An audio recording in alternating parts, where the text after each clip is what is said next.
वालेकुम, welcome to my Zara kitchen. Zara kitchen में आज हम बनाने जा रहे हैं चीकू का ज़बरदस्त शेक, एनर्जी से भरपूर।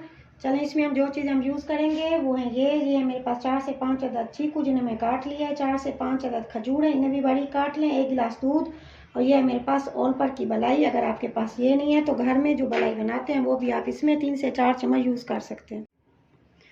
बिस्मिल्लाहिर्रहमानिर्रहीम, शुरू करते हैं अपनी रेसिपी को। सबसे पहले हम अपना ग्राइंडर वाला जग लेंगे, उसके अंदर मैं डालूंगी पहले अपने चीकू जो हमने काट के रखे हुए थे, इसके साथ ही डालेंगे अपनी खजूरें। खजूरों के साथ हम इसके अंदर डालेंगे बिल्कुल ठंडा चिल सा दूध 1 गिलास। अब मैं इसमें डालूंगी 2 चम्मच अपनी बलाई के। इसके बाद हम डालेंगे थोड़ी सी चीनी, 2 चम्मच डालूंगी इसके अंदर चीनी डालने के बाद अब हम इसे करेंगे अच्छी तरह ग्राइंड। लीजिए जनाब, चीकू को लाडला हमारा हो चुका है तैयार। अब हम इसे डालेंगे अपने प्यारे से गिलास के अंदर।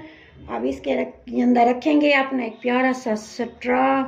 ये लें जी, ठंडा ठंडा मज़ेदार सा चीकू का शेक हमारा तैयार हो चुका है। खुद पिएं, बच्चों को पिलाएं, एनर्जी और ताकत से भरपूर हमारी ड्रिंक तैयार हो चुका है। ज़ारा को दीजिए इजाज़त। अगर आपको मेरी रेसिपी पसंद आ गई हो तो फिर सब्सक्राइब ज़रूर कीजिएगा, लाइक और शेयर करना मत भूलिएगा। थैंक यू सो मच, दुआओं में याद रखिएगा। अस्सलाम वालेकुम व रहमतुल्लाहि व बरकातहू। मिलते हैं एक नई रेसिपी के साथ। अल्लाह हाफिज़।